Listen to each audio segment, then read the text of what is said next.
So the state of Florida had a record number of visitors last year, almost 118 million people. Plus, another 2.7 million people moved there permanently in the last decade. We wanted to know more about the retailers that are attracted by all these new residents and tourists. So today we're talking with Justin Greider. Justin leads the JLL retail team across Florida. He's going to answer your questions and ours about Florida retail right now on everything we know about retail.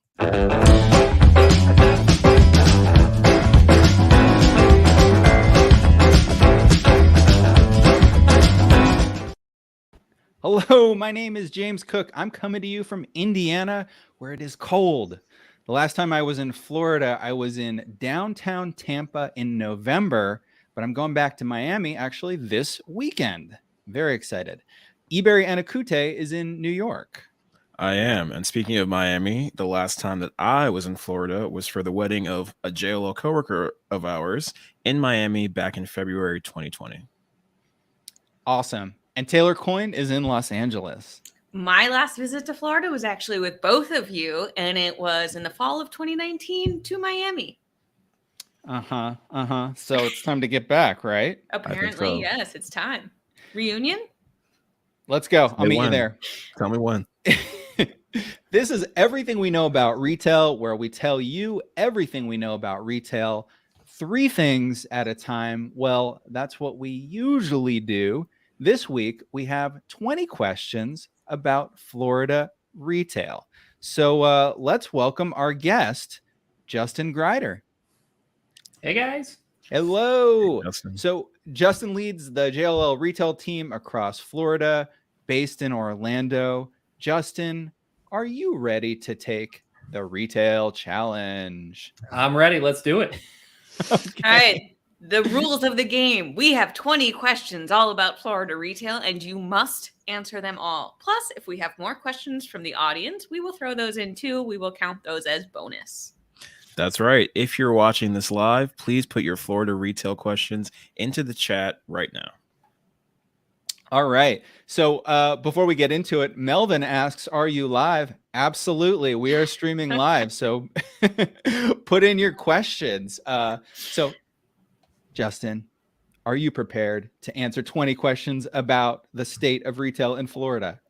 Absolutely. Let's do it, James. All right. Guys, when you ask your question, be sure to put the number in it so we can keep track. Number 1, how has Florida retail fared through the pandemic?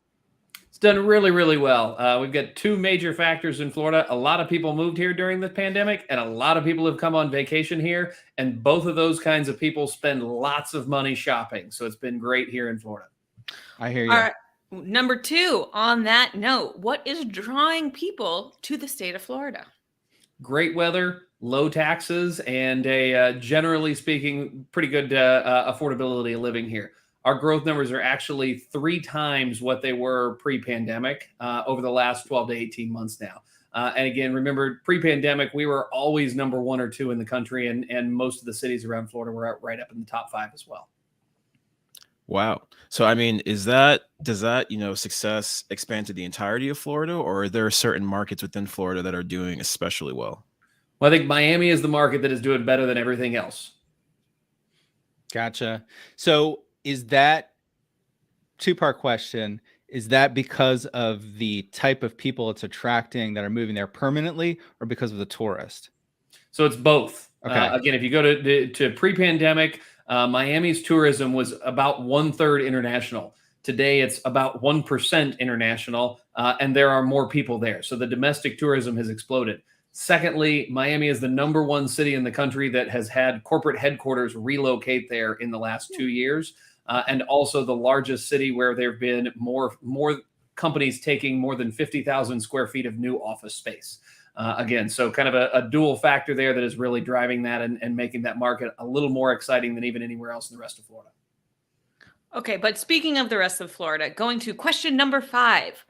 Let's talk about Disney and Universal, 2 of the biggest tourist attractions or I would have to say top 5 in the US. So how's that In the world. impacting? Yeah. Sorry. Like Excuse me. Yes. I in can't the tell world. you how many times I've traveled somewhere and I say I'm from the US and I'm like, have you ever visited?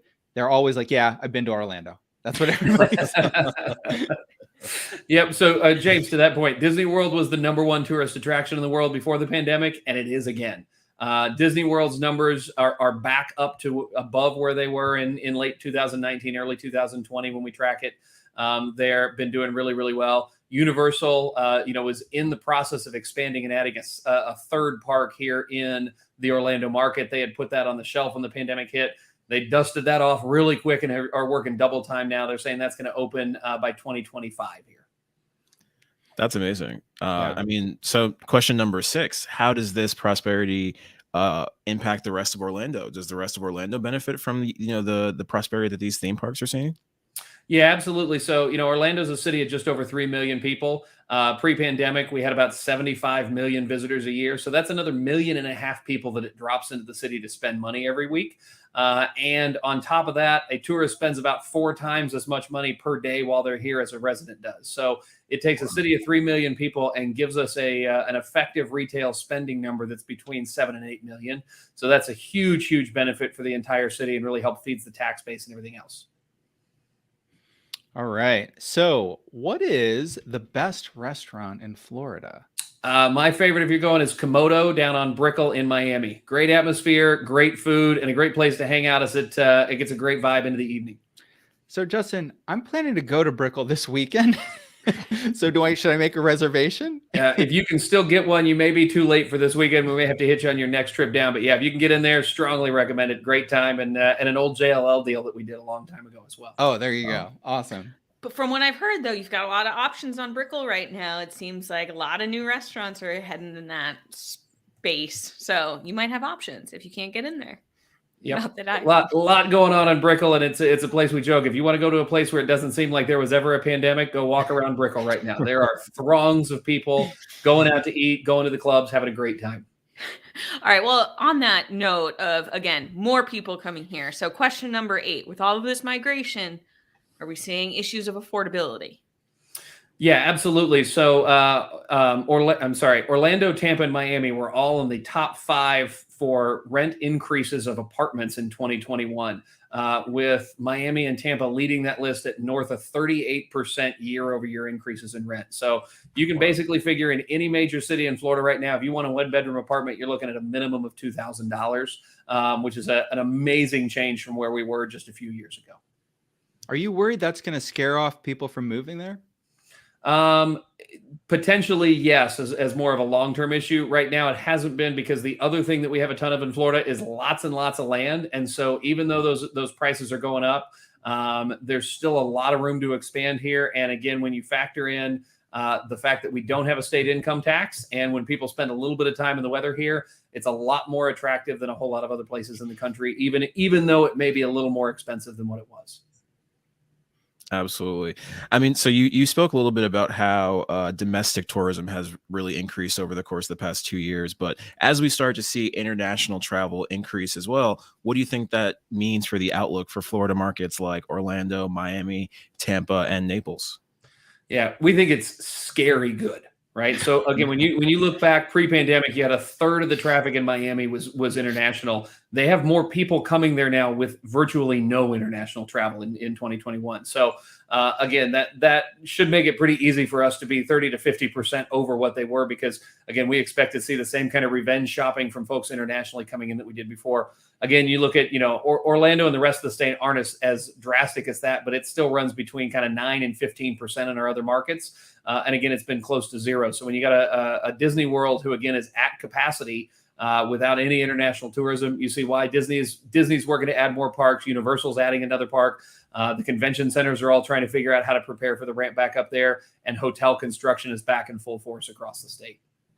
I would imagine that the international tourist probably spends a lot more time and money than a domestic tourist on average. Correct. Too. Yeah, an international tourist stay is going to be a little more than 2 days longer, and they're going to spend about 20 to 30% more per day. Wow. And they're probably going to tend toward luxury shopping, do you think? It really runs the gamut. Again, the Miami shopper is a much more luxury shopper. The Orlando shopper tends to, we sort of hit both ends of that scale there. You'll have the luxury shoppers, and you'll also see, again, some of the most successful Ross stores in the country are dotted around the tourist corridor in Orlando.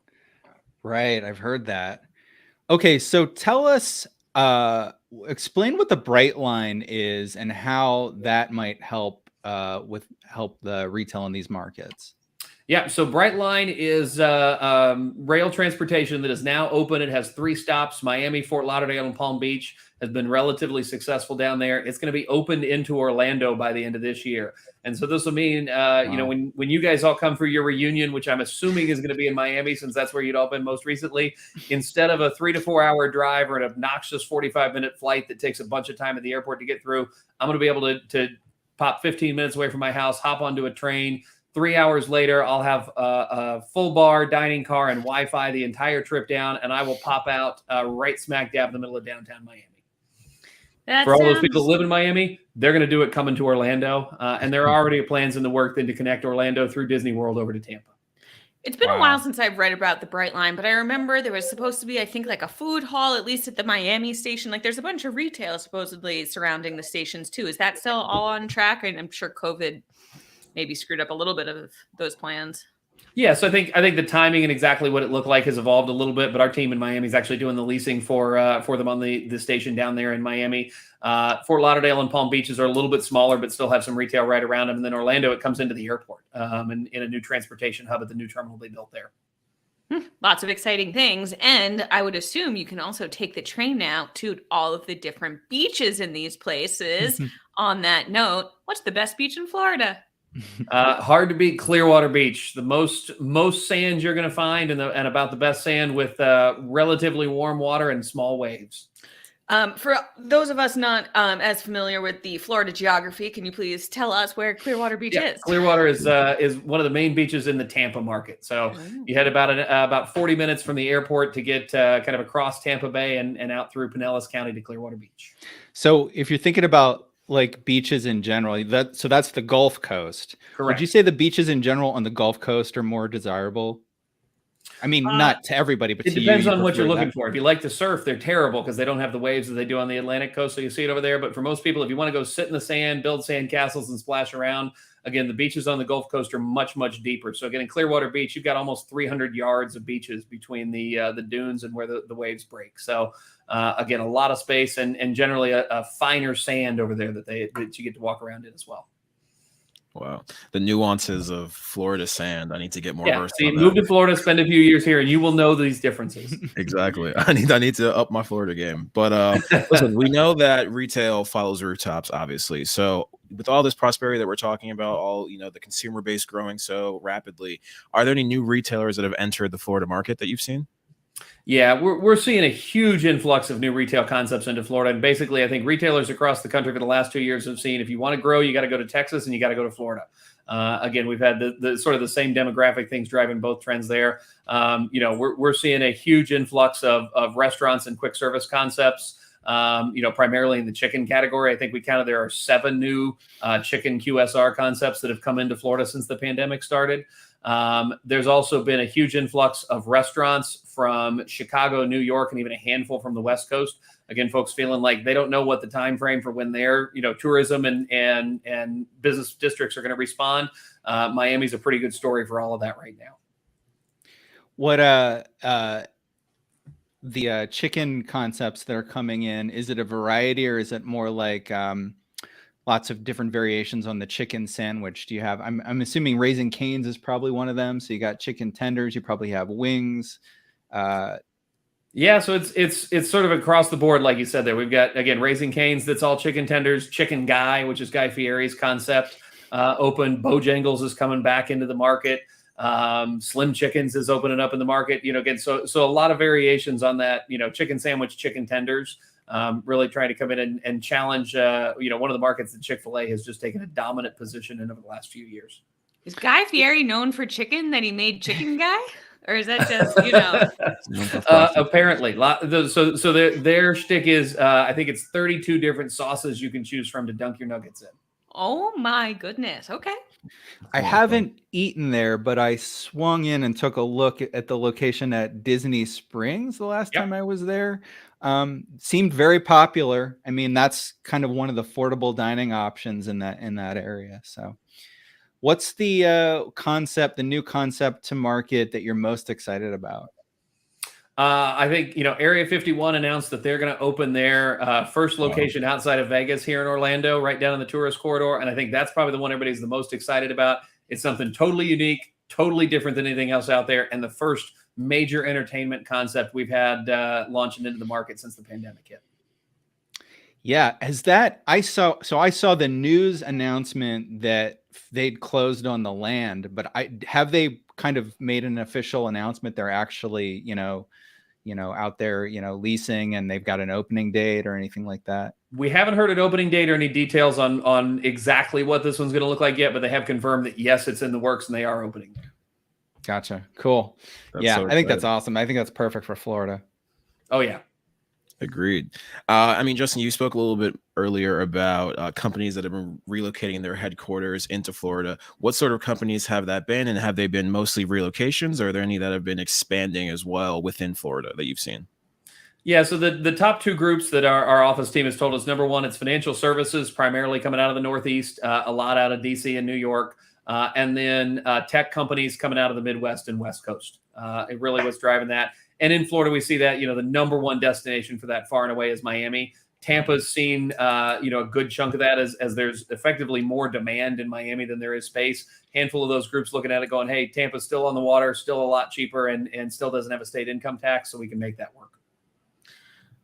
For those keeping track at home, we are in question 15. So wow, will this trend continue? Burning through these. Yeah, I think we expect to see that continue, at least in the short term here. Again, all of the factors that were causing people to do that, the pandemic accelerated them is sort of what we felt like. But it was no company woke up during the pandemic and decided, yeah, let's go ahead and open up more office space in Florida if they hadn't already been thinking about it, looking at it. And again, for a lot of them, they had either executives or existing team members who had places in Florida or started getting places in Florida and decided they wanted to bring more of their team down here. Again, cost of labor is substantially less. Great access to talent, throughout the Southeast. And again, for Miami, where it's still sort of a gateway city for the country, easy place to attract young, well-educated people to come live. So, Justin, I've heard tell that there's been a recent explosion of car washes in Florida. What's that all about? Yep. So if you come drive around anywhere, you're going to see tons of new car washes under construction, which is the result of the legislature passing a law a couple of years ago outlawing car wash stations within apartment complexes. And we have had a true apartment boom over the last 5 or 6 years here in Florida that's accelerated through the pandemic. And so there are several different private equity groups that have backed different car wash companies for expansion through Florida right now. Why did they outlaw car washes in apartments? I've heard no good reason for that, but my assumption is the car wash lobbying effort in Florida is really, really good at their job. Wow.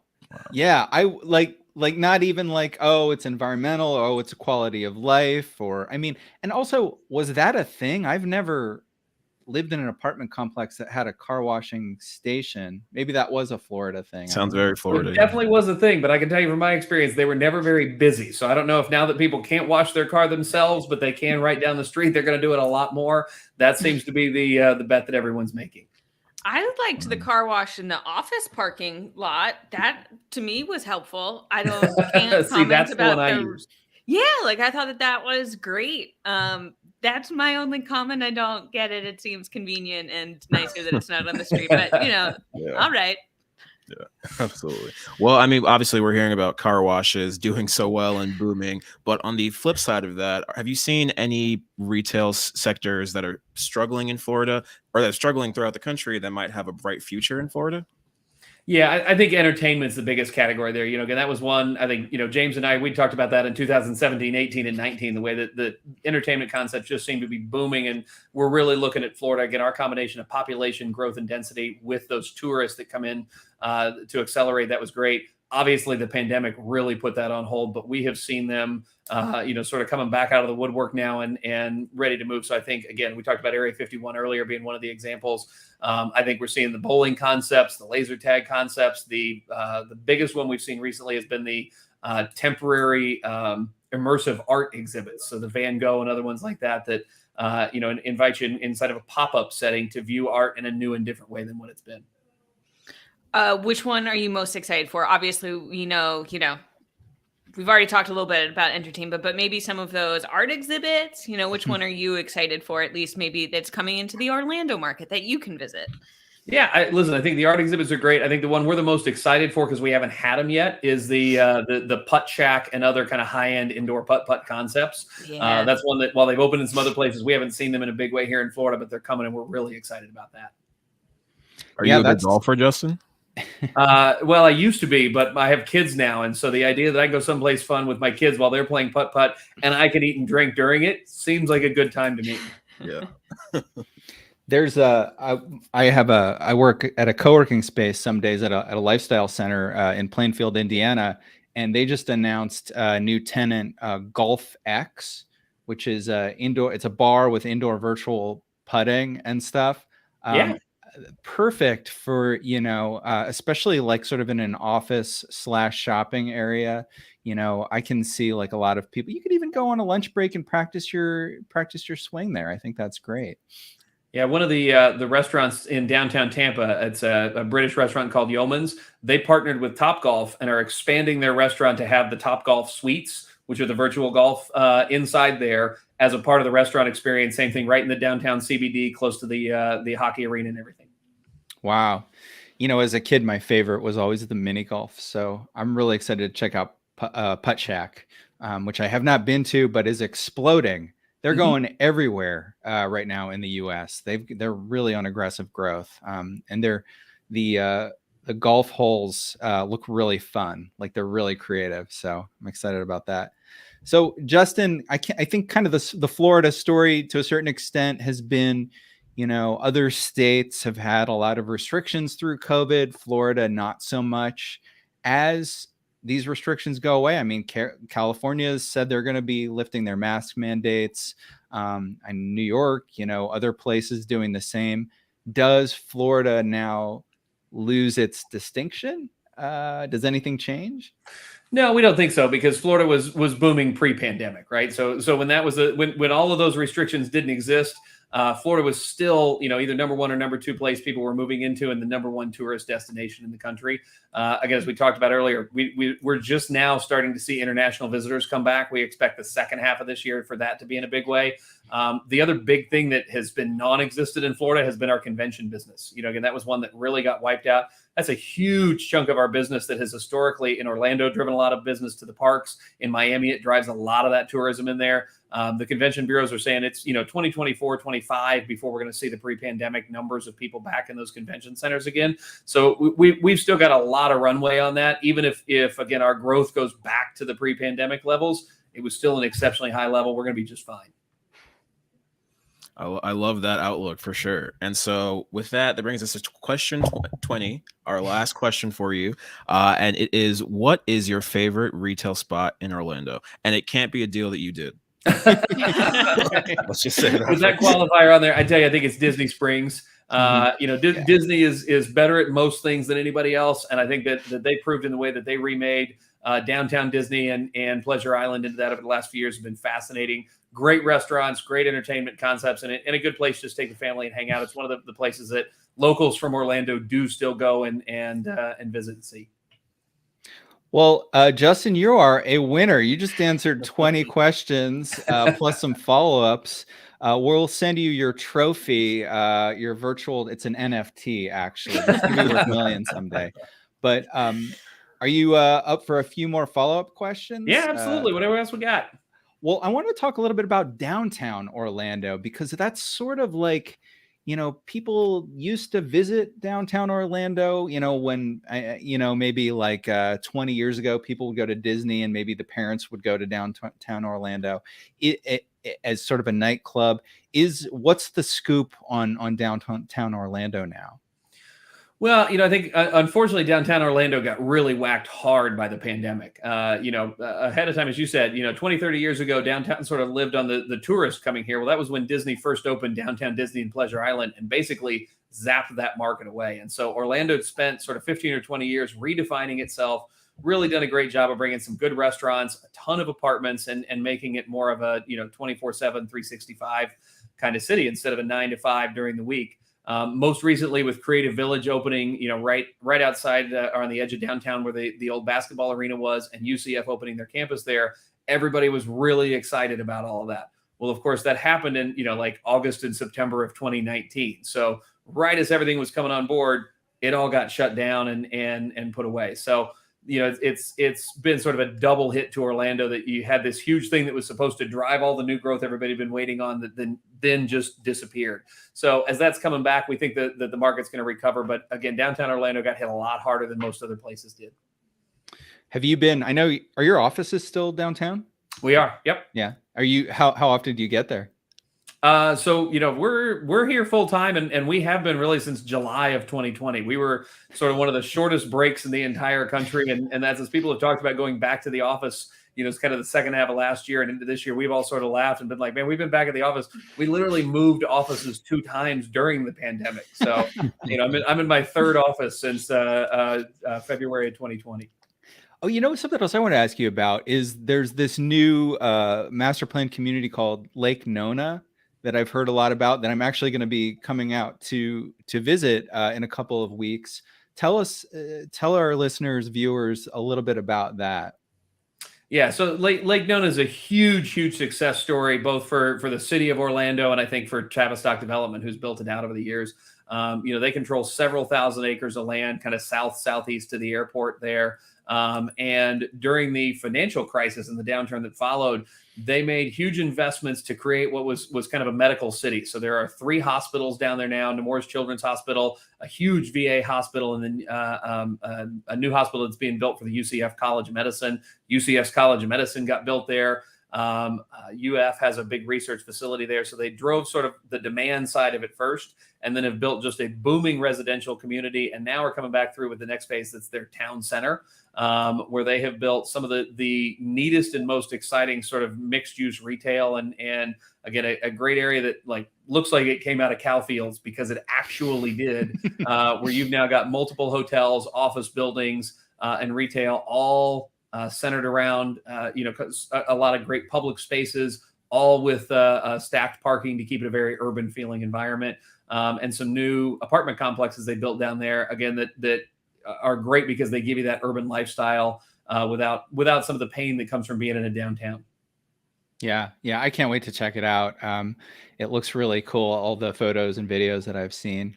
So yeah, they've leaned hard into technology. They put terabyte internet service into all of the residences there, which again, sort of very visionary pre-pandemic, that hey, everybody was going to need gobs of internet service so they could work from home, and took care of that. They've got a new hotel that they just opened, which is where you'll be with us, James, that they bill as the most technologically advanced hotel in the country right now. So and in addition to that, they also built a huge sculpture garden with it that has very kind of traditional art, but again, set to make it a really great setting and environment. So it's a neat place. Anybody who comes to Orlando should check it out. It's literally the first exit out the south side of the Orlando airport. So it's right nearby. Wow. So Florida I always think of as one of those places where everybody's from somewhere else. Like you go to Miami, you hear a lot of New York accents, someplace you hear Chicago accents. Did you grow up in Florida? I didn't. So I'm from Indianapolis, but I've been here 18 years this summer. So I'm getting close to that point where half of my life has been in Florida. And we sort of openly joke, if you spend half your life in Florida, you get to say that you're from Florida. Right. Yeah. That's a lot. That's so funny. I forgot that you were from Indy. Did you go to college in Indy? I did. Ball State. Oh, there you go. The Fighting Cardinals, the fiercest of all the small size birds. Well, let's go.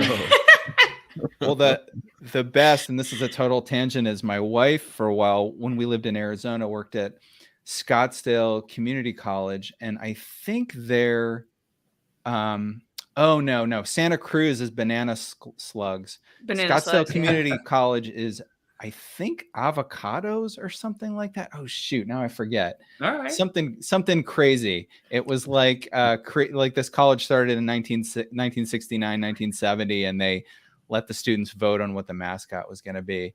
I think it was avocado. Now I'm going to have to look that up. I mean, anyway. Stanford's a tree. So Yeah, the yeah, that's students pretty good. also Fair voted enough. for that. So let's just, you know. I think what we can conclude from this is people should stop letting students vote on things. Okay, I just Googled it. It's an artichoke. It's Artie the artichoke is the Scottsdale cute. Community College. Yeah.